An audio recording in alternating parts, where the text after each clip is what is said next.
जय हिंद दोस्तों, कैसे हो आप लोग। आई होप आप लोग अच्छे होंगे। फ्रेंड्स, स्वागत है आपका अपने यूट्यूब चैनल यूपीएससी विन में। फ्रेंड्स, हम लोगों ने पिछले वीडियो में बिहार की राज्य व्यवस्था से जुड़े प्रश्नों को सॉल्व किया हुआ था और इस वीडियो में भी हम लोग इसी टॉपिक से आगे के प्रश्नों को सॉल्व करेंगे। तो चलिए देखते हैं प्रश्नों को। उससे पहले जो नए हैं चैनल पे वो सबसे पहले चैनल को सब्सक्राइब कर लें और बेल बटन प्रेस करें। जो पहले से जुड़े हुए हैं वो वीडियो को लाइक शेयर कमेंट जरूर करें। तो चलिए देखते हैं प्रश्नों को। पहला प्रश्न है हमारा, किस समिति की अनुशंसाओं के आधार पर भारत में पंचायती राज प्रणाली लागू की गई थी। किस समिति की अनुशंसाओं के आधार पर भारत में पंचायती राज प्रणाली लागू की गई थी। तो किस समिति के, तो बलवंत राय मेहता समिति के। यहाँ पे जो ए ऑप्शन होगा वो सही होगा। चलिए अगला प्रश्न हम देखते हैं। अगला प्रश्न है हम लोगों का, बलवंत राय मेहता समिति का गठन कब हुआ था। बलवंत राय मेहता समिति का गठन कब हुआ था। तो कब हुआ था इसका गठन, तो 1957 ईस्वी में हुआ था। यहाँ पे सी ऑप्शन जो होगा वो सही होगा। अगला प्रश्न हम देखते हैं। अगला प्रश्न है हम लोगों का, भारत में पंचायती राज व्यवस्था किस वर्ष लागू की गई थी। भारत में पंचायती राज व्यवस्था किस वर्ष लागू की गई थी। तो कब की गई थी, तो यह की गई थी 1959 ईस्वी में की गई थी। यहाँ पे जो डी ऑप्शन होगा वो सही होगा। अगला प्रश्न हम देखते हैं। अगला प्रश्न है हम लोगों का, भारत के किस राज्य में सर्वप्रथम पंचायती राज व्यवस्था लागू की गई थी। भारत के किस राज्य में सर्वप्रथम पंचायती राज व्यवस्था लागू की गई थी। तो किस राज्य में, तो राजस्थान में। यहाँ पे जो बी ऑप्शन होगा वो सही होगा। अगला प्रश्न हम देखते हैं। अगला प्रश्न हम लोगों का, 2 अक्टूबर 1959 को राजस्थान के किस जिले से पंचायती राज व्यवस्था देश भर में लागू की गई। तो किस जिले से की गई थी, तो नागौर जिले से। किस जिले से, नागौर जिले से। यहाँ पे आपका सी ऑप्शन जो होगा वो सही होगा। यहाँ पे जो सी ऑप्शन होगा वो सही होगा। चलिए अगला प्रश्न हम देखते हैं।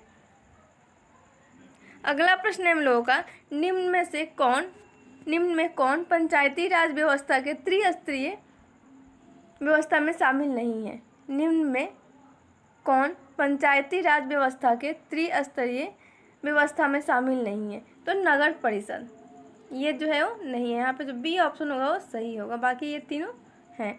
चलिए अगला प्रश्न हम देखते हैं। अगला प्रश्न है हम लोगों का, निम्न में से किस समिति का संबंध पंचायती राज व्यवस्था से है। निम्न में से किस समिति का संबंध पंचायती राज व्यवस्था से है। तो किसका है, तो अशोक मेहता का है। यहाँ पे जो बी ऑप्शन होगा वो सही होगा। अगला प्रश्न हम देखते हैं। अगला प्रश्न है हम लोगों का, अशोक मेहता समिति का गठन कब हुआ था। अशोक मेहता समिति का गठन कब हुआ था, तो 1978 ईस्वी में हुआ था। यहाँ पे जो सी ऑप्शन होगा वो सही होगा। अगला प्रश्न हम देखते हैं। अगला प्रश्न है हम लोगों का, निम्न में से किस समिति ने पंचायती राज व्यवस्था को द्विस्तरीय बनाने की सिफारिश की थी। तो किसने की थी, तो अशोक मेहता समिति ने की थी। यहाँ पे जो सी ऑप्शन होगा वो सही होगा। चलिए अगला प्रश्न हम देखते हैं।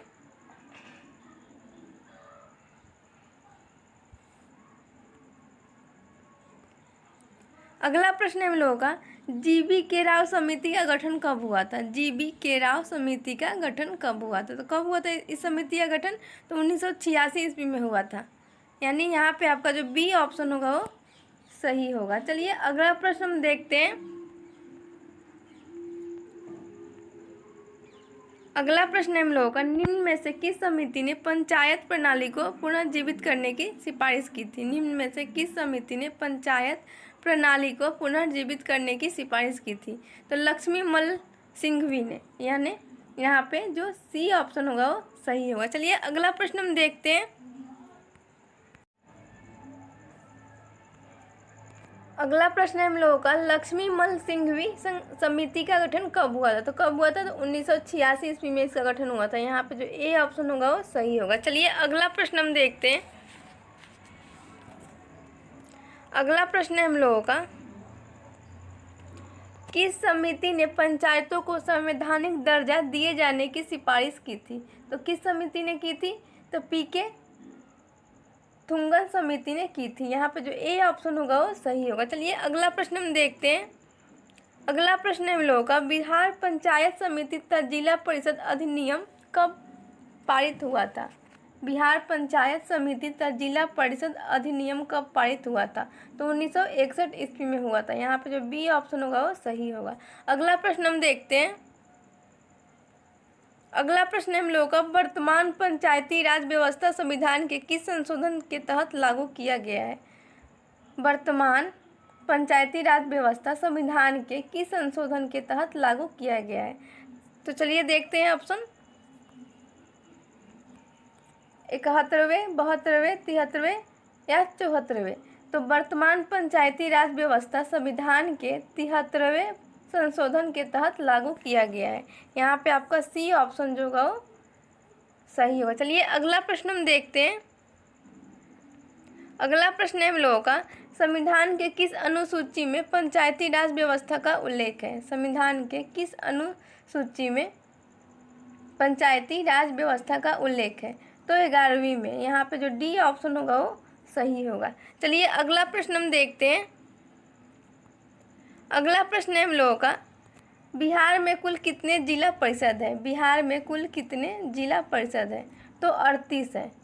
यहाँ पे जो सी ऑप्शन होगा वो सही होगा। चलिए अगला प्रश्न हम देखते हैं। अगला प्रश्न है हम लोगों का, बिहार में कुल कितनी पंचायत समितियां हैं? बिहार में कुल कितनी पंचायत समितियां हैं? तो कितने हैं? तो 534 है। यहाँ पे जो डी ऑप्शन होगा वो सही होगा। चलिए अगला प्रश्न हम देखते हैं।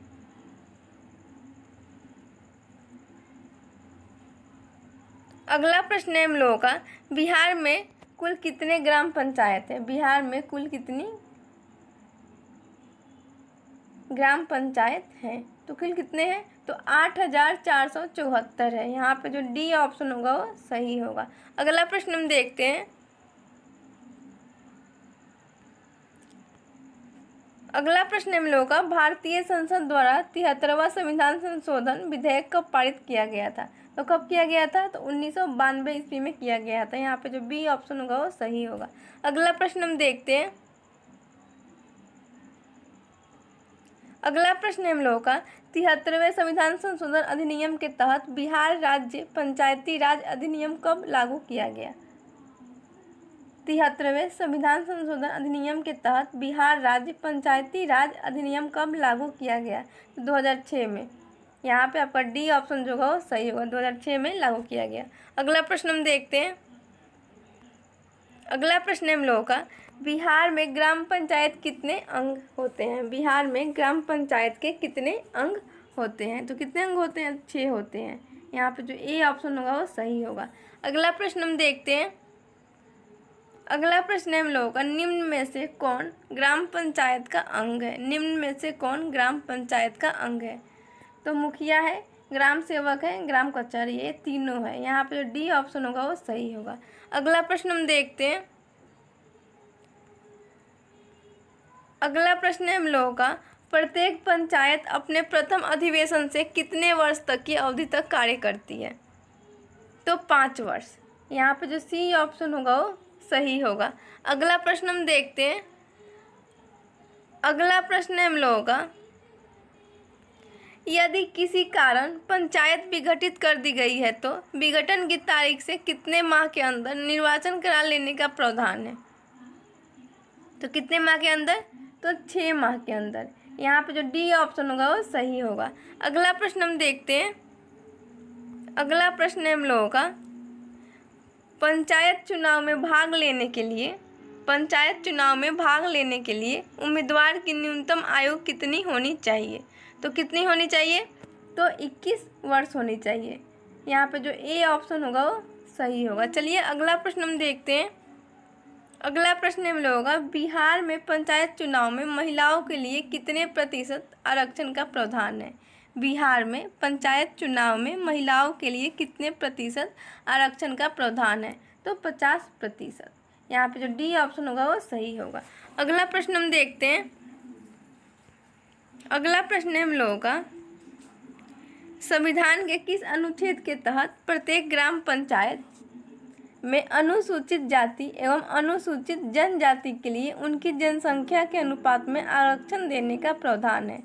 तो 243 के घ के तहत। यहाँ पे जो डी ऑप्शन होगा वो सही होगा। अगला प्रश्न हम देखते हैं। अगला प्रश्न है हम लोगों का, बिहार में वर्ष 2019 में कुल ग्राम कचहरियों की संख्या कितनी थी? तो कितनी थी? तो 8,474 थी। यहाँ पे जो ए ऑप्शन होगा वो सही होगा। अगला प्रश्न हम देखते हैं। अगला प्रश्न है हम लोगों का, कितने वर्ष या उससे अधिक आयु वाले लोग ग्राम सभा के सदस्य होते हैं? कितने वर्ष या उससे अधिक आयु वाले लोग ग्राम सभा के सदस्य होते हैं? तो 18 वर्ष, यानी यहाँ पे जो डी ऑप्शन होगा वो सही होगा। अगला प्रश्न हम देखते हैं। अगला प्रश्न है हम लोगों का, वर्ष में ग्राम सभा की कम से कम कितनी बैठक होनी या होना अनिवार्य है? वर्ष में ग्राम सभा की कम से कम कितनी बैठक होना अनिवार्य है? तो 2। यहाँ पे जो ए ऑप्शन होगा वो सही होगा। अगला प्रश्न हम देखते हैं। अगला प्रश्न है हम लोगों का, ग्राम पंचायत में कार्यकारिणी समिति का प्रधान कौन होता है?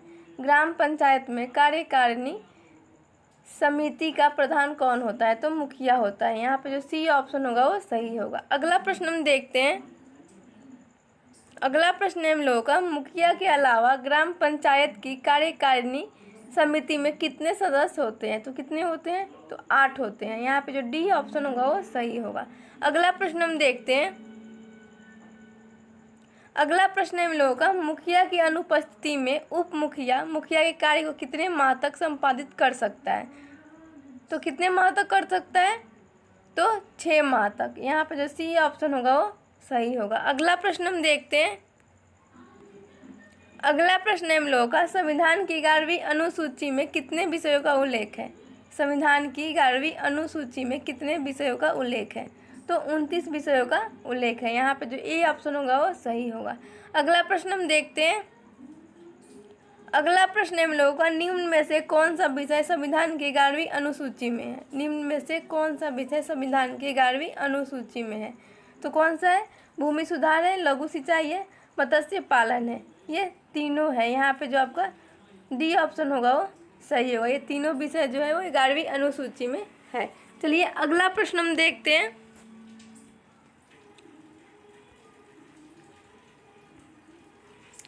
अगला प्रश्न है हम लोगों का, संविधान की किस अनुसूची में राज्य विधानमंडल एवं पंचायतों के बीच शक्ति का विभाजन किया गया है? तो किस अनुसूची में किया गया है? तो 11वीं में। यहाँ पे जो डी ऑप्शन होगा वो सही होगा। अगला प्रश्न है हम लोगों का, संविधान की किस अनुसूची में संघ और राज्यों विधान मंडलों के बीच शक्ति का विभाजन किया गया है? तो किस अनुसूची में किया गया है? तो 7वीं में। यहाँ पे जो डी ऑप्शन होगा वो सही होगा। चलिए अगला प्रश्न हम देखते हैं। अगला प्रश्न है हम लोगों का, राज्य विधि द्वारा किसी पंचायत को निम्न में से किसे उद्ग्रहण करने तथा उनका संग्रहण करने और उन्हें विनियोजित करने के लिए प्राधिकृत कर सकता है? राज्य विधि द्वारा किसी पंचायत को निम्न में से किसे उद्ग्रहण करने तथा उसका संग्रहण करने के लिए उन्हें विनियोजित करने के लिए प्राधिकृत कर सकता है? तो किसे करता है? तो कर सकता है, शुल्क कर सकता है, पथ कर सकता है। इन तीनों को कर सकता है। यहाँ पर जो डी ऑप्शन होगा वो सही होगा। चलिए अगला प्रश्न हम देखते हैं। अगला प्रश्न है हम लोगों का, राज्य सरकार कितने वर्ष बाद वित्त आयोग का गठन करती है? राज्य सरकार कितने वर्ष बाद वित्त आयोग का गठन करती है? तो 5 वर्ष बाद करती है। यहाँ पे ए ऑप्शन जो होगा वो सही होगा। अगला प्रश्न हम देखते हैं। अगला प्रश्न है हम लोगों का, निम्न में से कौन प्रखंड स्तर पर स्थानीय स्वशासन की इकाई है? निम्न में से कौन प्रखंड स्तर पर स्थानीय स्वशासन की इकाई है? तो कौन है? तो पंचायत समिति है। यहाँ पे जो बी ऑप्शन होगा वो सही होगा। अगला प्रश्न हम देखते हैं। अगला प्रश्न है हम लोगों का, प्रत्येक की आबादी पर पंचायत समिति के एक सदस्य का निर्वाचन किया जाता है। तो प्रत्येक 5000 की आबादी पर। यहाँ पे आपका जो डी ऑप्शन होगा वो सही होगा। चलिए अगला प्रश्न हम देखते हैं। अगला प्रश्न है हम लोगों का, कितनी आबादी पर जिला परिषद के एक सदस्य को निर्वाचित किया जाता है? कितनी आबादी पर जिला परिषद के एक सदस्य को निर्वाचित किया जाता है? तो 50,000 की आबादी पर। यहाँ पे जो ए ऑप्शन होगा वो सही होगा। चलिए अगला प्रश्न हम देखते हैं। अगला प्रश्न है हम लोगों का, किस संविधान संशोधन के तहत नगरीय स्वशासन की स्थापना हुई है? किस संविधान संशोधन के तहत नगरीय स्वशासन की स्थापना हुई है? तो 74वें, यानी यहाँ पे 74 संविधान संशोधन के तहत नगरीय स्वशासन की स्थापना हुई है। यहाँ पे जो सी ऑप्शन होगा वो सही होगा। चलिए अगला प्रश्न हम देखते हैं। अगला प्रश्न है हम लोगों का 74वां संविधान संशोधन अधिनियम कब पारित हुआ था? तो कब हुआ था ये? तो 1992 ईस्वी में हुआ था। यहाँ पे जो ए ऑप्शन होगा वो सही होगा। अगला प्रश्न हम देखते हैं। अगला प्रश्न है हम लोगों का संविधान के किस भाग में नगरीय स्वशासन का उल्लेख है? संविधान के किस भाग में नगरीय स्वशासन का उल्लेख है? तो 9 के ए में है। यहाँ पे जो बी ऑप्शन होगा वो सही होगा। चलिए अगला प्रश्न हम देखते हैं। अगला प्रश्न है हम लोगों का 10 लाख से अधिक जनसंख्या वाले नगर में वार्ड पार्षदों की अधिकतम संख्या कितनी हो सकती है? तो कितनी हो सकती है? तो 75 हो सकती है। यहाँ पे जो ए ऑप्शन होगा वो सही होगा। चलिए अगला प्रश्न हम देखते हैं। अगला प्रश्न है हम लोगों का 5 लाख से अधिक तथा 10 लाख से कम जनसंख्या वाले नगरों में वार्ड पार्षदों की संख्या की अधिकतम संख्या कितनी हो सकती है? तो कितनी हो सकती है? तो 67 हो सकती है। यहाँ पे आपका जो ए ऑप्शन होगा वो सही होगा। चलिए अगला प्रश्न हम देखते हैं। अगला प्रश्न है हम लोगों का नगर पंचायत क्षेत्र के लिए अधिकतम कितने वार्ड पार्षदों का प्रावधान है? तो कितने का है? तो 25 का है। यहाँ पे सी ऑप्शन होगा वो सही होगा। अगला प्रश्न हम देखते हैं।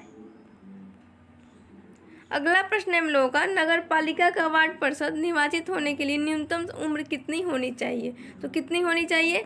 तो 21 वर्ष होनी चाहिए। यहाँ पे जो बी ऑप्शन होगा वो सही होगा। अगला प्रश्न हम देखते हैं।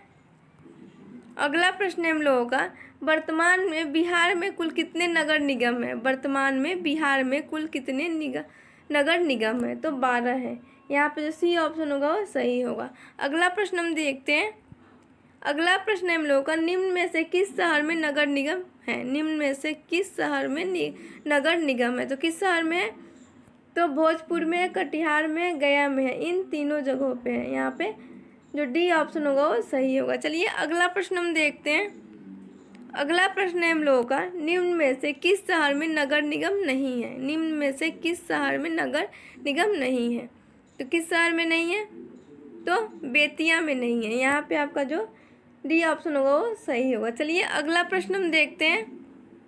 अगला प्रश्न है हम लोगों का बिहार नगर पालिका अधिनियम कब पारित हुआ था? बिहार नगर पालिका अधिनियम कब पारित हुआ था? तो कब हुआ था? तो 2007 ईस्वी में हुआ था। यहाँ पे बी ऑप्शन जो होगा वो सही होगा। अगला प्रश्न हम देखते हैं। अगला प्रश्न है हम लोगों का पटना नगर निगम में कुल कितने वार्ड हैं? तो कितने हैं? तो 75 है। यहाँ पे सी ऑप्शन जो होगा वो सही होगा। अगला प्रश्न चलिए देखते हैं। अगला प्रश्न है हम लोगों का बिहार के कितने नगर निगम महिलाओं के लिए आरक्षित है? बिहार के कितने नगर निगम महिलाओं के लिए आरक्षित है? तो कितने हैं? तो 5 है। यहाँ पे सी ऑप्शन जो होगा वो सही होगा। चलिए अगला प्रश्न हम देखते हैं। अगला प्रश्न है हम लोगों का निम्न में से किस नगर निगम के मुख्य पार्षद का पद महिलाओं के लिए आरक्षित है? निम्न में से किस नगर निगम के मुख्य पार्षद का पद महिलाओं के लिए आरक्षित है? तो किसका है? पटना का है, आरा का है, भागलपुर का है। इन तीनों जगहों का है। यानी यहाँ पे जो डी ऑप्शन होगा वो सही होगा। चलिए अगला प्रश्न हम देखते हैं। अगला प्रश्न हम लोगों का निम्न में से किस नगर निगम में मुख्य पार्षद का पद अनुसूचित जाति के लिए आरक्षित है? तो गया। यहाँ पे आपका जो बी ऑप्शन होगा वो सही होगा। चलिए अगला प्रश्न हम देखते हैं। अगला प्रश्न हम लोगों का पटना नगर निगम की स्थापना कब हुई थी? तो कब हुई थी? तो 1952 ईस्वी में हुई थी। पटना नगर निगम की स्थापना जो है वो 1952 में हुई थी। यहाँ पे जो सी ऑप्शन होगा वो सही होगा। अगला प्रश्न हम देखते हैं। अगला प्रश्न हम लोगों का वर्तमान में बिहार में कुल नगर परिषदों की संख्या कितनी है? तो कितनी है? तो 42 है। यहाँ पे ए ऑप्शन जो होगा वो सही होगा। अगला प्रश्न हम देखते हैं। अगला प्रश्न हम लोगों का वर्तमान में बिहार में कुल नगर पंचायतों की संख्या कितनी है? वर्तमान में बिहार में कुल नगर पंचायतों की संख्या कितनी है? तो 86 है। यहाँ पे आपका जो डी ऑप्शन होगा वो सही होगा। चलिए अगला प्रश्न हम देखते हैं। अगला प्रश्न हम लोगों का, नगर निगम के मुख्य पार्षद को क्या कहा जाता है? नगर निगम के मुख्य पार्षद को क्या कहा जाता है? तो महापौर कहा जाता है। यहाँ पे जो ए ऑप्शन होगा वो सही होगा। अगला प्रश्न हम देखते हैं। अगला प्रश्न हम लोगों का, नगर परिषद के मुख्य पार्षद को क्या कहा जाता है? नगर परिषद के मुख्य पार्षद को क्या कहा जाता है? तो सभापति कहा जाता है। यहाँ पे जो डी ऑप्शन होगा वो सही होगा। अगला प्रश्न हम देखते हैं। अगला प्रश्न हम लोगों का, नगर पंचायत के मुख्य पार्षद को क्या कहा जाता है? तो अध्यक्ष कहा जाता है। यहाँ पे जो बी ऑप्शन होगा वो सही होगा। अगला प्रश्न हम देखते हैं। अगला प्रश्न हम लोगों का, छपरा को कब नगर निगम का दर्जा प्रदान किया गया? छपरा को कब नगर निगम का दर्जा प्रदान किया गया? 2016 में किया गया था छपरा को नगर निगम का दर्जा प्रदान, यानी सारण जिले को। यहाँ पे जो डी ऑप्शन होगा वो सही होगा। चलिए अगला प्रश्न हम देखते हैं। अगला प्रश्न हम लोगों का, बेगूसराय, पूर्णिया, मुंगेर एवं कटिहार को कब नगर निगम का दर्जा प्रदान किया गया? तो इसको कब किया गया था? तो इसको 2009 में किया गया था। यहाँ पे जो ए ऑप्शन होगा वो सही होगा। और छपरा को 2016 में किया गया था। चलिए अगला प्रश्न हम देखते हैं। अगला प्रश्न हम लोगों का, निम्न में से किस नगर निगम में वार्डों की संख्या सबसे कम है? तो किस नगर निगम में है? तो बिहार शरीफ में। यहाँ पे जो ए ऑप्शन होगा वो सही होगा। अगला प्रश्न हम देखते हैं।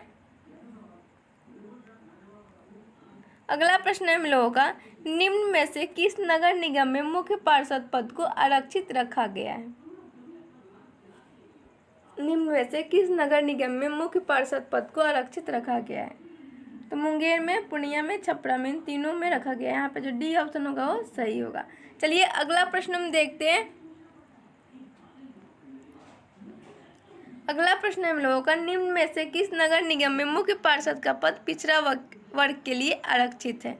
निम्न में से किस नगर निगम में मुख्य पार्षद का पद पिछड़ा वर्ग के लिए आरक्षित है? तो मुजफ्फरपुर। यहाँ पे जो ए ऑप्शन होगा वो सही होगा। चलिए अगला प्रश्न हम देखते हैं।